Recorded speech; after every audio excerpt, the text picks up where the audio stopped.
palabras al ministro Iván Granda, por favor, para su intervención final.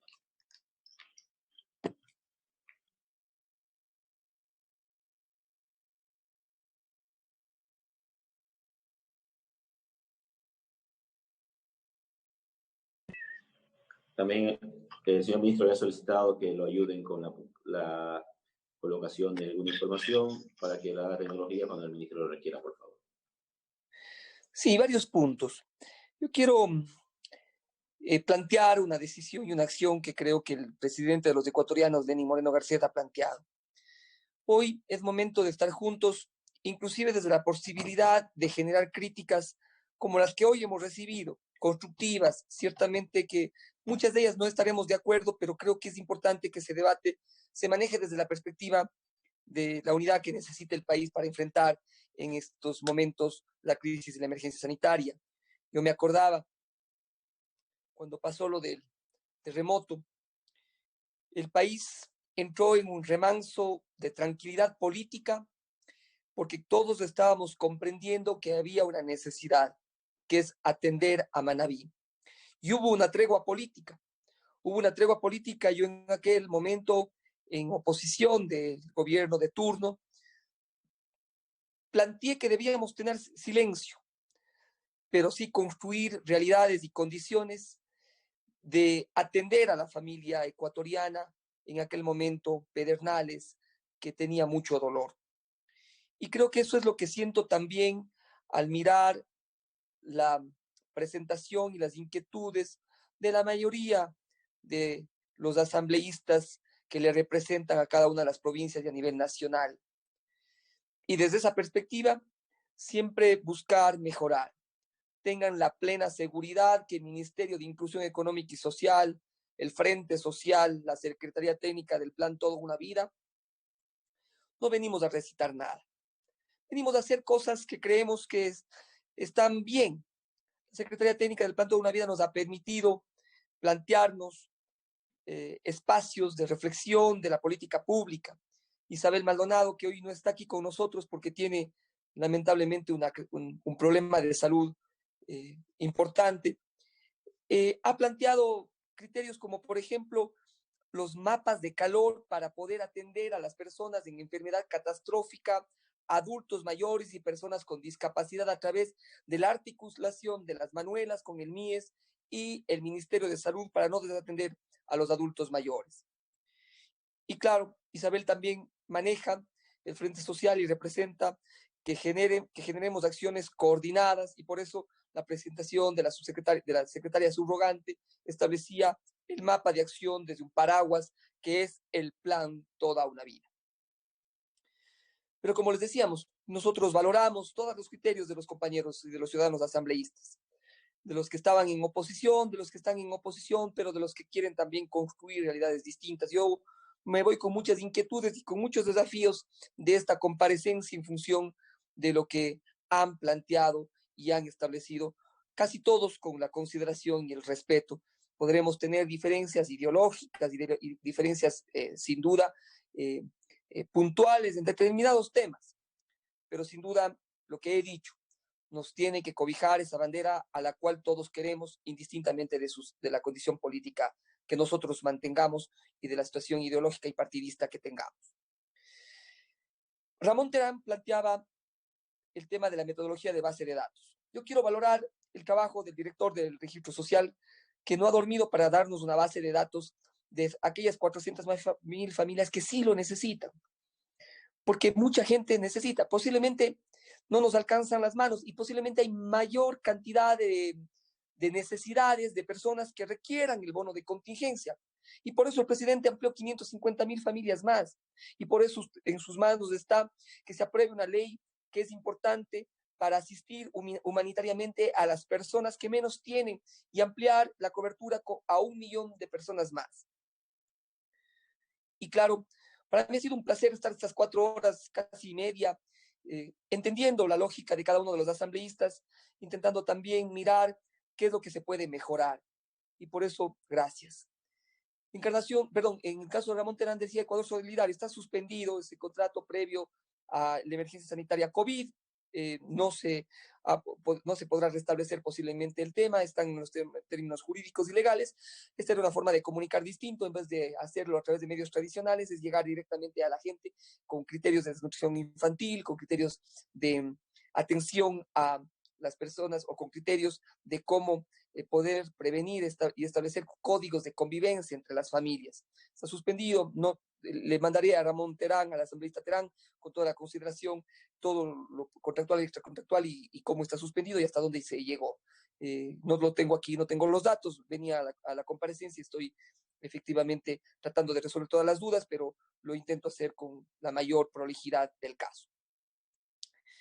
La asambleísta Encarnación Ducci decía que se debe marcar y que se debe plantear en esta ley los temas de niñez y adolescencia.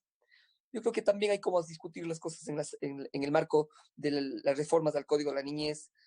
No estamos pensando en tocar la tabla, eso tiene un mecanismo técnico, pero sí, por ejemplo, de plantear al Consejo de la Judicatura de cómo hacer para que la persona pueda pagar, si tiene una pensión de 100 y el alimentante quiere depositar 50, hoy no se puede, no se lo permite. Y creo que ese es un tema que deberíamos vincular un mecanismo, porque hoy día aquella persona que, por ejemplo, tiene un ingreso de 340, $400, posiblemente tiene que pagar $118 en una pensión a un niño. Y tiene 70, 80, porque dejó de percibir o porque está trabajando a mitad de tiempo. Y creo que eso tenemos que buscar flexibilidad. Y esas son cosas que se tienen que discutir con el Consejo de la Judicatura. Coincidimos en eso. Pero son preocupaciones que el día a día nos hace que tengamos que pensar.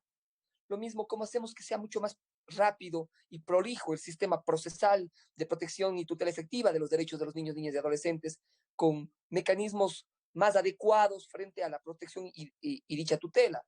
Y eso hay que discutirlo en la ley que ustedes tienen en la comisión especial respecto de aquello.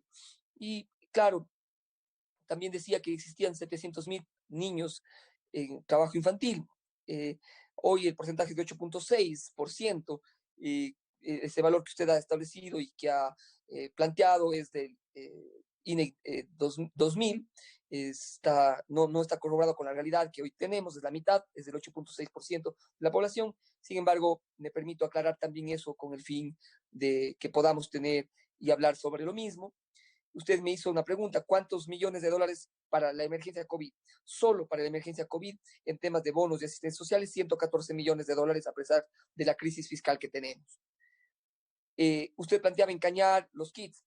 Mire, asambleísta, nosotros hemos hecho un trabajo con el alcalde del Tambo, de Suscal, de la Troncal. Yo mismo estuve en operativo para poder buscar, controlar mejores condiciones de algo que no me corresponde, pero que nos toca, porque así es esta emergencia sanitaria.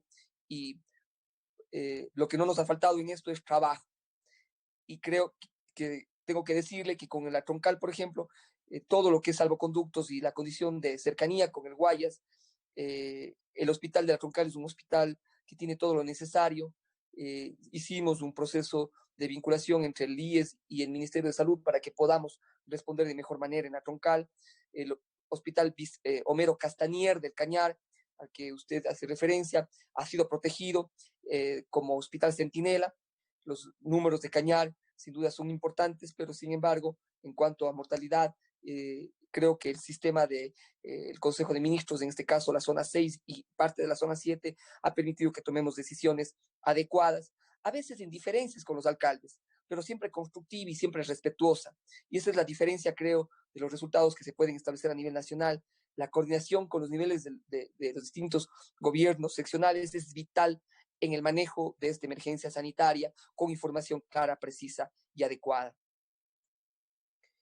Entonces, con respecto a los temas de mendicidad, nosotros trabajamos justamente en el caso de Cañar con la prefectura del Cañar, con el gobierno de cercanía para poder lograr este objetivo. Y también queremos trabajar con los alcaldes y tenemos la mayor cobertura, por ejemplo, frente a lo que teníamos en el 2019, se hizo una inversión de $6 millones más en su provincia, con el objetivo justamente de trabajar con los municipios de cercanía en temas de adultos mayores desde la perspectiva de pluriculturalidad claro, y los temas vinculados a la multiculturalidad y plurinacionalidad. Me disculpo por la digresión. El asambleísta Pavel Muñoz hablaba de la CEPAL, de efectivamente 4.3 millones de pobres, 8 millones y 2 millones en informalidad. Yo respeto las consideraciones del asambleísta Pavel Muñoz. El piso de protección social nos hemos establecido en pobres, pobres extremos y vulnerables. ¿Cuál es la línea de corte? Planteaba el asambleísta. La línea de corte es 8%, 8 puntos extrema pobreza, 31 pobreza, y hoy estamos haciendo un decreto para poder ampliar esa cobertura social en función de lo que él planteaba. En los kits alimenticios no hay propaganda. Asambleísta, yo no miento y creo que lo único que haré en la vida es poderme reconocer en el espejo cada vez que me vea desde la perspectiva de hacer la política de forma honesta y de forma decente. Yo no tengo conflictos de interés con nadie y le pido por favor que ubiquen las fotografías de la caja del gobierno nacional junto con la sociedad civil para que usted vea cuál es la forma en la cual estamos enviando los kits alimenticios. Habían unos pequeños rezagos de kits que los entregamos de forma rápida, inmediata, a la semana de la emergencia sanitaria, que efectivamente tenían la publicidad del gobierno nacional, pero ahora no. Los 745,000 kits usted puede ver, ahí está una foto del un lado y podrá ver la foto del otro lado. Nosotros no somos Estado propaganda. Nosotros no invertimos 300 millones de dólares en materia de publicidad. No, nosotros no somos de ese gobierno. Usted está confundido de gobierno, estimado asambleísta Pavel Muñoz. Nosotros hemos tenido austeridad en el gasto y en la publicidad. Y ese es el motivo por el cual yo le tengo que contestar de esta manera. Yo respeto mucho su capacidad en los temas sociales, yo creo que es un hombre conocedor, pero en los temas de publicidad, no se confunda, señor asambleísta. Yo les digo esto con la mayor consideración, el mayor respeto. Lo que he buscado que sea dar una mano sin dar la mano es que sea una campaña de todos ustedes los asambleístas. Les empecé agradeciendo porque yo creo que un ser humano cuando no es grato, pues ciertamente pierde una principal característica que debe mantener un ciudadano, que es ser grato. Yo le agradecí a la Asamblea Nacional porque todas las bancadas, su bancada, la bancada de todos los asambleístas, el presidente, tuvieron el gesto de apoyar esta campaña de dar una mano sin dar la mano. Y por eso le estoy poniendo justamente esas fotografías que establecen en donde existe solo un corazón, que lleva los colores patrios. Y eso es lo que hemos hecho. Nada más, asambleísta. Tenga la plena seguridad de que inclusive cuando estoy, por ejemplo, en Manabí, yo no salgo a los recorridos, o si salgo no me tomo foto. Habrán 4 fotos mías en todas las condiciones de mis redes. Están ahí mi gente de primera línea, porque nosotros no aprovechamos para hacer política de temas tan complicados como este.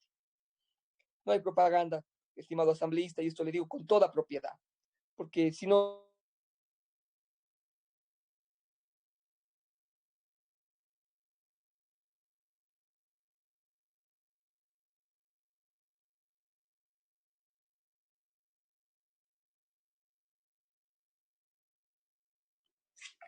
Hay un problema con la conexión del señor ministro, por favor, para que lo podamos resolver. Señor secretario.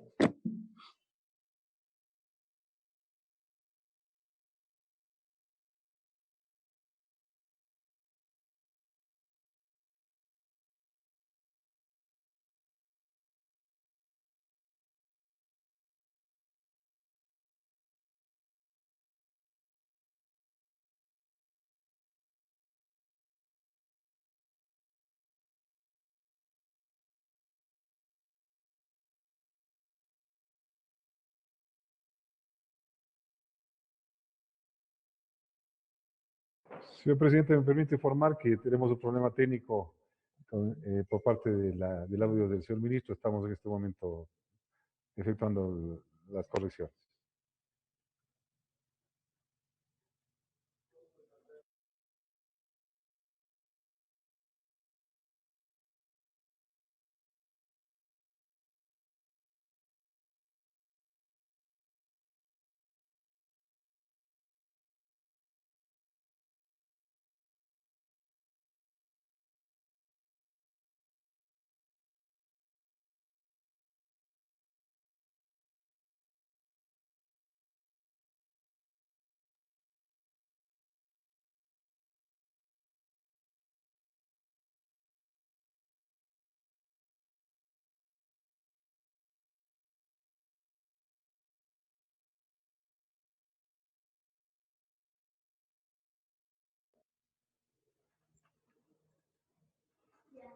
Informo, señor presidente, que se ha retomado la conexión con el señor ministro Granda.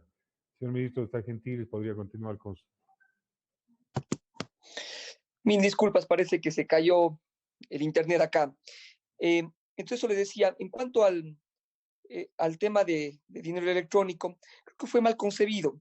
Lo que nosotros, eso permitía emisión inorgánica, eso es un error, sin que exista posibilidad de emisión de dinero para potenciar canales electrónicos de pago, que es lo que nosotros estamos haciendo, y ese es el marco de la acción que estamos planteando.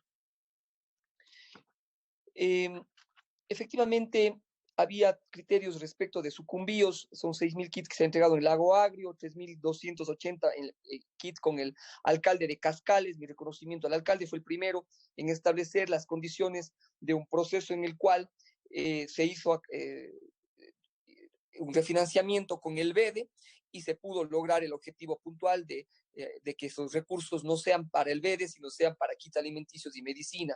Igual Gonzalo Pizarro, 1.600 kits. Entonces estamos preocupados efectivamente de la Amazonía. En Huaquillas, decía el asambleísta, también que no se han entregado los suficientes kits. Nunca son suficientes. Yo eso sí les soy absolutamente franco. La necesidad es enorme de la población en el país.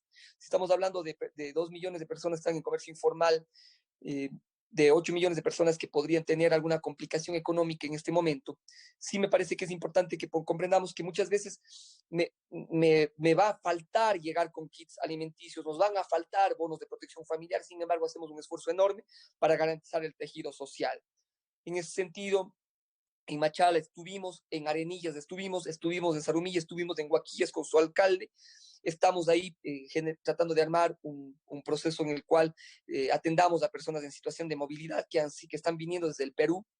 El bono de contingencia, si me permite, para solo el oro, esto no lo tengo todo en la memoria, me sabrán disculpar, pero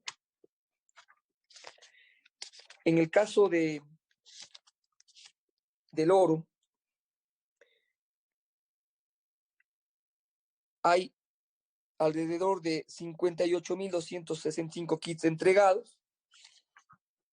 Y en el caso de los bonos de contingencia, esto les voy a mandar a todos los señores asambleístas para que lo tengan, tenemos 12.957 bonos en lo urbano, 3.090 en lo rural. Hay un total de 16.047 que ha sido la base de datos que se nos ha entregado.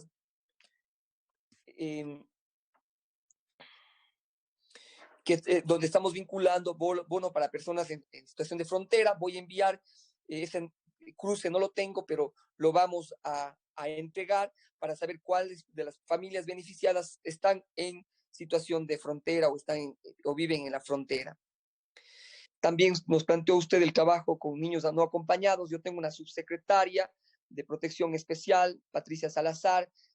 Voy a remitir cada uno de los puntos tratados y sobre todo de los niños, niñas y adolescentes atendidos como niños no acompañados, de las personas que vinieron en los vuelos humanitarios, qué se les entregó, cómo se les entregó, cómo se los trató. El asambleísta Henry Moreno hablaba de que los 400.000 y que hay quejas de que hay gente que no las tiene, que no les llegó. Sí, asambleísta Moreno, yo estoy consciente de aquello y por eso estamos tratando de hacer una protección mucho más con la ayuda de ustedes cuando se apruebe la ley también de humanitaria. En el tema del registro social, nosotros, como le decíamos a usted y hemos insistido a lo largo de esta comparecencia, me parece que Fabricio, el director del registro social, debería comparecer ante ustedes para que tengan todos los elementos y las aristas del trabajo técnico, de la métrica, del sistema, de cómo funciona. Sí, yo estoy de acuerdo con usted, el registro social debe ser ciertamente establecido en el año o actualizado lo más pronto posible, pero ahorita no hay cómo hacer visita de campos por el distanciamiento social y por el aislamiento. Sin embargo, estaba listo este proceso, lo sé porque estábamos en un proceso de relacionamiento ahí, en el cual se había contratado a las universidades para que hagan este tema sin discrecionalidad de ninguna naturaleza, para que sean el tanque de pensamiento del país, que son las universidades, las que se hagan cargo de aquella condición de hacer y levantar un registro social acorde a las necesidades que todos los ecuatorianos tenemos. Y en ese sentido, nosotros le plantearíamos y vamos a pedirle al señor director de la Unidad de Registro Social que le envíe toda la información necesaria para que usted vea con qué transparencia estamos actuando en las consideraciones de las bases de datos del registro social. En el tema del CARCHI, respecto de lo que nos dijo el asambleísta Yandún, gracias por los insumos. Solo una precisión. En los temas del porcentaje, no coincide. Posiblemente, no sé si es que yo lo dije mal o si es que se entendió mal, o hay un error ahí. En el tema de los bonos de contingencia, el 67% es urbano y 33% es rural. En el CARCHI, puntualmente, si me permite, señores asambleístas,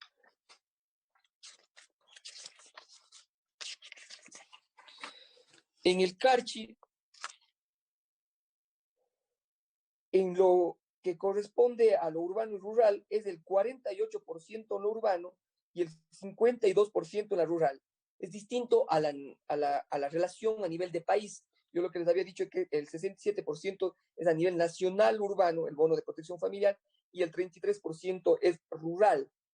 Entonces, y en el CARCHI tenemos 5.545 personas que reciben el bono de protección familiar. Esperemos que en la siguiente fase se pueda considerar a mayor cantidad de personas. He anotado los insumos del asambleísta Yandún. Al señor asambleísta Cadena, estamos enviando kits alimenticios al CARCHI en el día de mañana.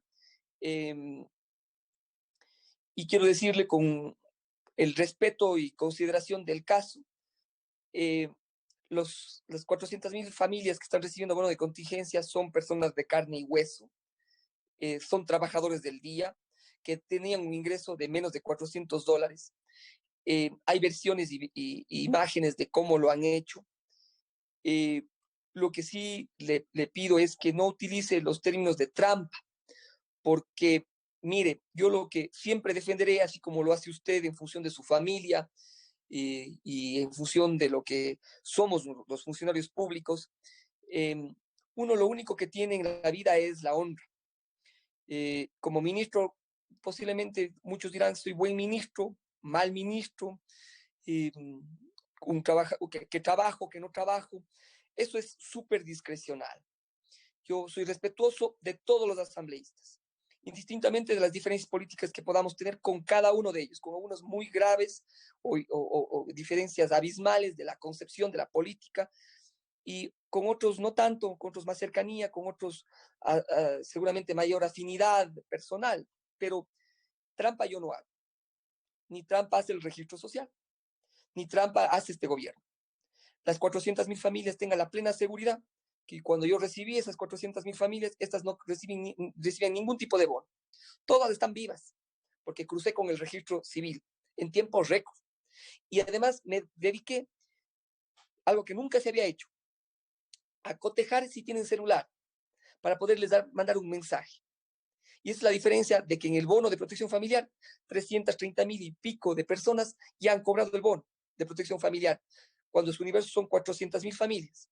En el bono de desarrollo humano son 526.000 familias y han cobrado 250.000 familias. Entonces, yo sí le pido a Javier, asambleísta Cadena, con la consideración que le tengo, yo estoy siempre dispuesto a todas y cada una de sus criterios y de sus críticas. Los demócratas a las críticas las recibimos como un homenaje, las recibimos con toda consideración y con afán constructivo, pero este ministerio no hace trampas. Y yo como ministro jamás permitiría, porque eso no sería reconocerme en el espejo. Y lo que yo siempre buscaré es que en mis acciones, que podrán muchas veces estar hasta equivocadas, porque todos tenemos la posibilidad de errar, jamás estará vinculada una acción que vaya en contra de las reglas éticas que deben vincularse a un servidor público y a un ministro de Estado. Si es que hay pruebas de que algún director distrital está manejando mal el tema de los kits, asambleísta Cadena, hágame llegar de forma inmediata. Vi sus oficios, los contestaré a la brevedad posible, como usted me lo ha pedido. Y claro, si es que hay algún tema con pruebas de kits mal manejados en cualquier distrito del país, lo único que yo no tolero es corrupción o acciones en donde pongan de manifiesto una dádiva o un favor, porque eso es robarle a los más pobres de este país. Y eso en nuestro ministerio no se hace. En ese sentido, nosotros recibimos sus criterios y si es que hay denuncias, háganos llegar a la brevedad posible, nosotros corregiremos y si es que existen funcionarios públicos como por ejemplo, generaron vender una base de datos hace 6 meses cuando iniciaba mi periodo como ministro de Inclusión Económica y Social, nosotros lo pusimos como corresponde ante las autoridades competentes, ante la justicia penal, como corresponde. Asambleísta Flores, gracias por todos los criterios que usted nos ha planteado. Yo no coincido con usted en el caso de los kits armados, es muy difícil, la logística es muy compleja. Eso implica contagio social, contacto personal entre los usuarios. Para armar un kit entran 7, 10, 20, 100 personas.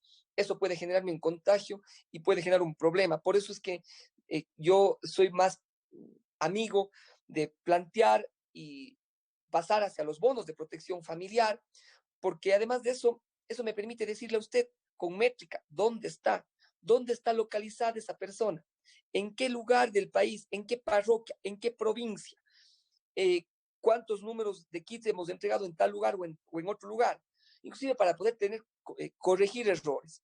Sin duda hay que ir por los dos lados, el kit de alimentos, el bono de protección familiar, porque la protección del tejido social tiene que ser, sin duda, la más grande que ha tenido este país de forma histórica. ¿Por qué? Por las condiciones que tiene el país. Petróleo bajo el valor de precio, la caja fiscal, los problemas de falta de ahorro público, entre otras. Entonces, sin embargo, recibo su criterio, como siempre usted, siempre cuidadoso en sus criterios, en sus condiciones, en su trabajo. Hágame llegar las denuncias, sin duda para mí, muy importantes para poder corregir cualquier cosa. El asambleísta Helio Peña decía varias cosas que tienen verdad, como los temas del registro social, que hay que lograr que se actualice este año. Sí, sin duda, en ese camino estábamos con las universidades del país. Hemos entregado al Carchi 17,000 kits, 9 Tulcán, 1,500 Mira, 700 a la Junta Santa Marta. Me parece que ese es el valor, el nombre es lo que me pasaron ahorita los técnicos. ¿Por qué no podemos nosotros pagar la clínica privada con personas, por ejemplo, que estuvieron con COVID?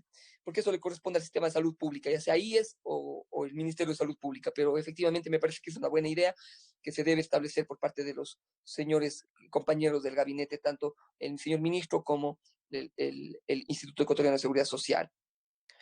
El asambleísta Cruz decía los kits en Chimborazo. Haremos un contacto personal con usted, asambleísta. He pedido ya al director distrital que se ponga en contacto con usted para saber cuáles son las falencias, sobre todo en el sector rural, para poder corregirlo. Sin duda, así lo haremos. Al asambleísta Cárdenas, él me preguntaba cuántos millones de dólares hemos invertido directamente en COVID. Son 114 millones de dólares. La pregunta era recurrente, sin embargo, le vuelvo a iniciar. Se ha invertido en protección biosanitaria también un número importante de 450,000 dólares. Le voy a hacer llegar justamente en qué y cuáles son los valores para que usted los tenga. En cuanto, usted hizo varias acotaciones y en comillas diría que está asustado de los criterios del señor ministro de Salud. Es mi compañero de gabinete y es un hombre serio. El señor ministro de Salud ha hecho y ha agarrado el toro por los cuernos en función de establecer condiciones de un trabajo articulado con nosotros. Y él dice que el 60% se va posiblemente a contagiar en el Ecuador, en el mundo, asambleísta. No se asuste, en el mundo. Lo importante es que no nos contagiemos todos al mismo tiempo. O si no, usted vea las estadísticas de Italia, de España, de la China, de los países que están cercanos. Lo importante es no colapsar los sistemas de salud pública. Le voy a dar un ejemplo. Una provincia que está al lado de la suya, Azuay. Nosotros teníamos antes una capacidad de cuidados de UCI de 19 camas. Hoy tenemos 31 y vamos a tener 37. Teníamos camas para cuidados intermedios en el sistema de salud pública alrededor de 60. Hoy tenemos 372, porque lo que hicimos es que el CEAR, el Centro de Alto Rendimiento, pueda tener el cuidado intermedio, porque existen 3 tipos de pacientes. El paciente que es casi asintomático, que esté en su casa, en aislamiento domiciliario. El paciente que necesita cuidados intermedios, pero que no queremos que vaya al hospital regional o al Homero Castañer, con el objetivo de que no colapse el sistema de salud pública, porque ya hemos visto que países de primer mundo como España, Italia o Estados Unidos, el riesgo que se tiene es que ese sistema sea el que colapse, el de los hospitales Centinela, de acuerdo a los mecanismos que la Organización Mundial de la Salud han planteado. Y por eso nosotros en el CEAR pusimos 70 camas más y tenemos otras en coordinación con el municipio de Cuenca y las prefecturas. Lo mismo hemos hecho en Cañar, que es su provincia, y por eso es que todavía el sistema ha podido ser bastante adecuado. Entonces, cuando usted se asusta, yo le digo que usted debería buscar, con toda la debida consideración, la literatura internacional sobre el contagio de COVID y cuántos vamos a contagiarnos en estos próximos meses. Lo importante es no todos al mismo tiempo para evitar los dolores que se tienen en el Ecuador y en el mundo entero. Le voy a dar un dato nada más del New York Times. El 300% de personas que han, en cuanto a tasas de mortalidad, en Nueva York hay un 300% de incremento. Entonces, claro que asusta, por supuesto, pero lo que ha dicho el ministro es lo que la literatura internacional en los sistemas de salud pública establece. Muchos nos vamos a contagiar.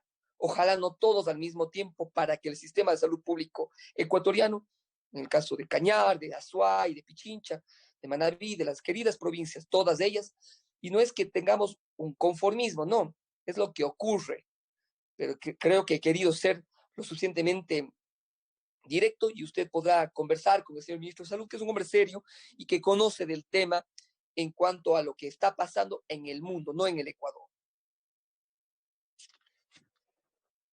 La prioridad, por supuesto, es la vida. En la Troncal tenemos bonos de contingencia. Particularmente, yo he estado en la Troncal, como le decía hace pocos momentos. Y lo que hay que buscar es que efectivamente, cuando nos hagan el control político ustedes, o el control jurídico, la Contraloría, ese nivel de pago de bonos, yo pueda decir, aquí está la base de datos, aquí está corroborado que todos viven, aquí están sus datos. Decían, es que han cobrado unas personas en vez de otras.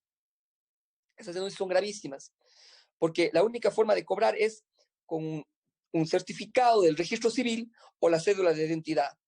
¿Qué estamos haciendo hacer con los adultos mayores en la próxima fase del bono? Estamos haciendo banca móvil, es decir, que la banca vaya al lugar donde están las personas adultas mayores con discapacidad o con enfermedades catastróficas. Pero gracias por el criterio, asambleísta Cárdenas, nosotros lo tomaremos muy en cuenta.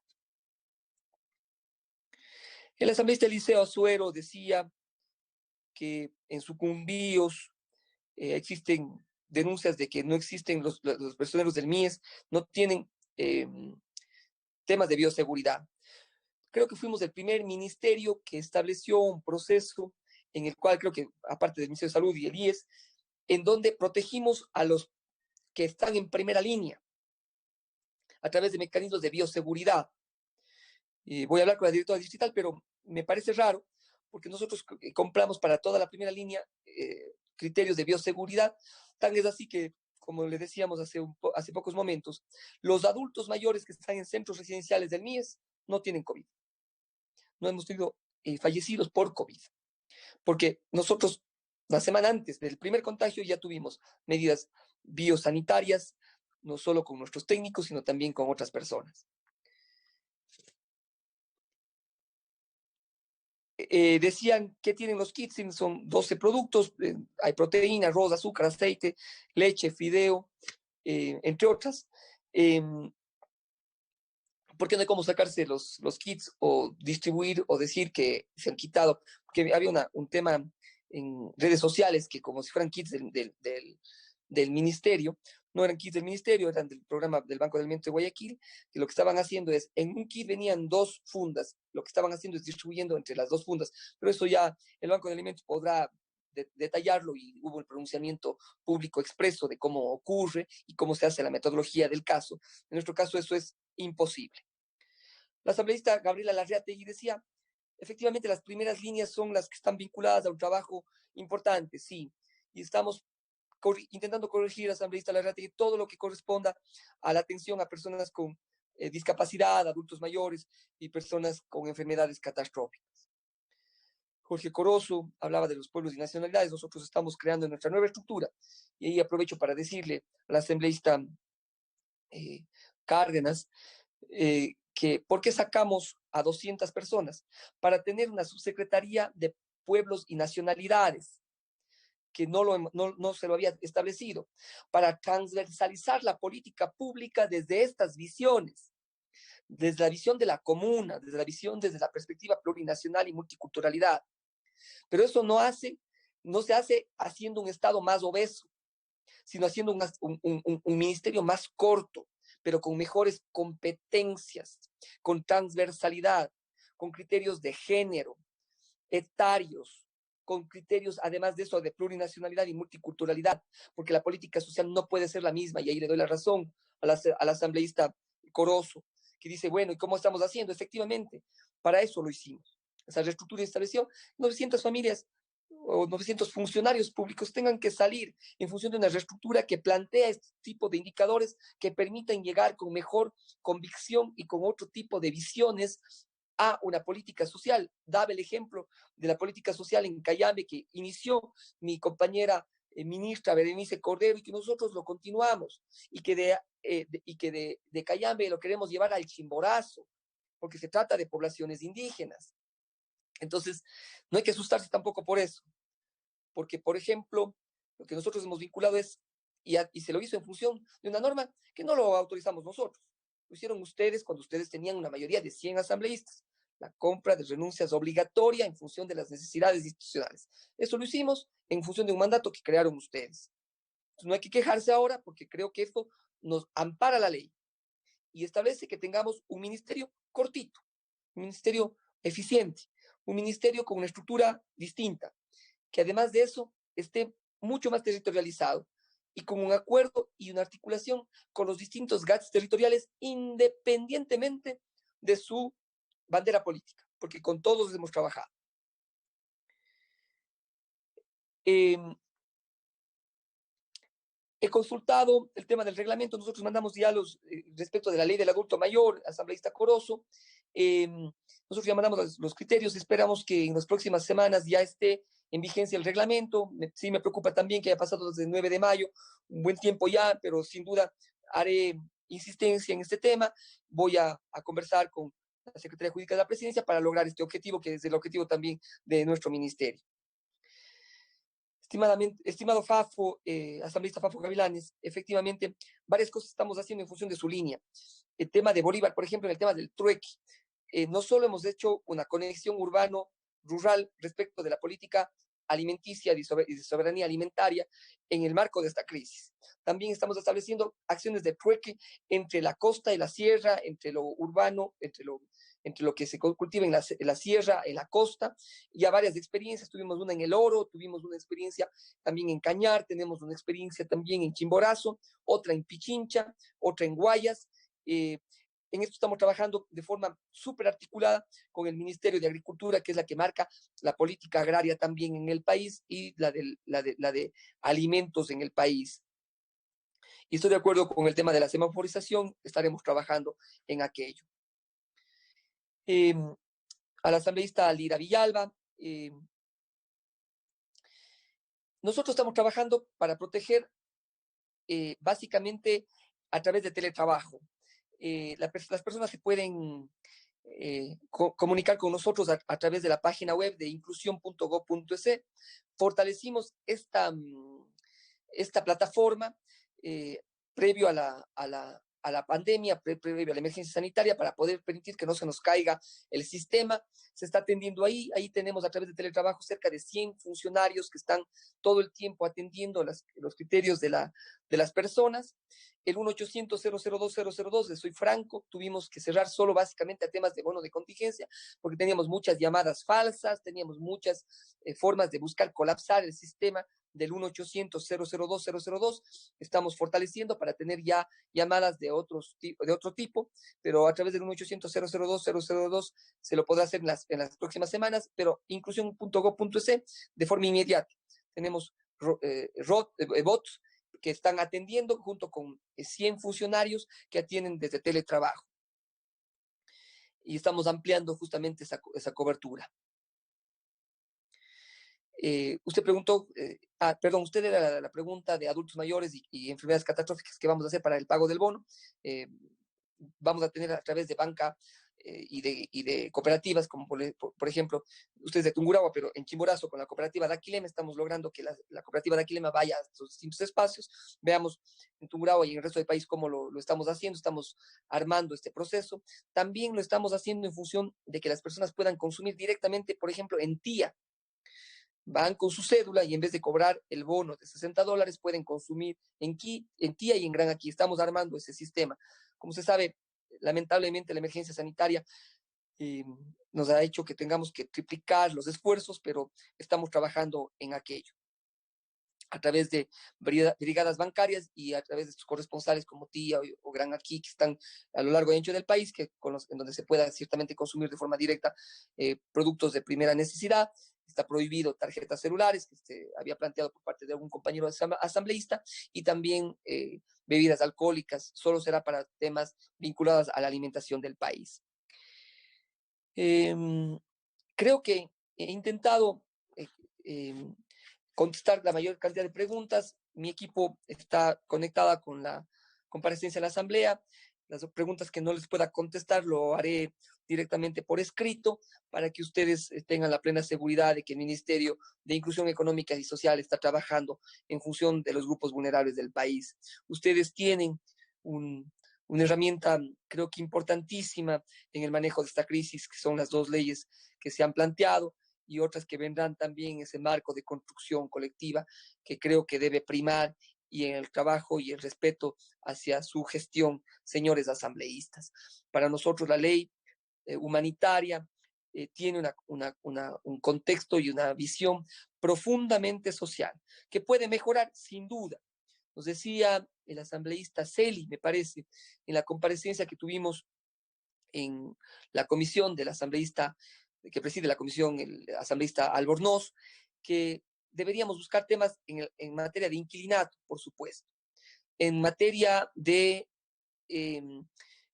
cubrir las pensiones, sobre todo las clases medias del país, en cuanto a buscar recursos para que el Estado, el gobierno, el Ministerio de Educación pueda articular un pago de pensión, por supuesto. Creo que es un tema vital. Si es que fuera con más, por supuesto, pero hay que buscar los recursos. Una ley tiene que estar presupuestada, y eso es lo que buscamos a través de la ley humanitaria, que ha sido presentada por mi colega ministro Richard Martínez y el Frente Económico. Entiendo que estuvo Iván Montanera, el ministro Poveda, pero hoy hemos comparecido de forma profundamente democrática y constructiva, y queremos agradecerles a usted, señor presidente de la Asamblea Nacional, a los señores vicepresidentes de la Asamblea y a cada uno de los asambleístas que pudieron intervenir para poder dar sus puntos de vista en el marco de este diálogo asertivo que debe primar entre la Asamblea Nacional y el Gobierno Nacional para construir una ley que esté a tono con las necesidades, que ciertamente ponga de manifiesto la voluntad, o más bien dicho, la priorización de proteger a los nos tienen. Muchas gracias, señor presidente. Estamos a su disposición siempre y a disposición de la Asamblea Nacional y de cada uno de los asambleístas que están en ella.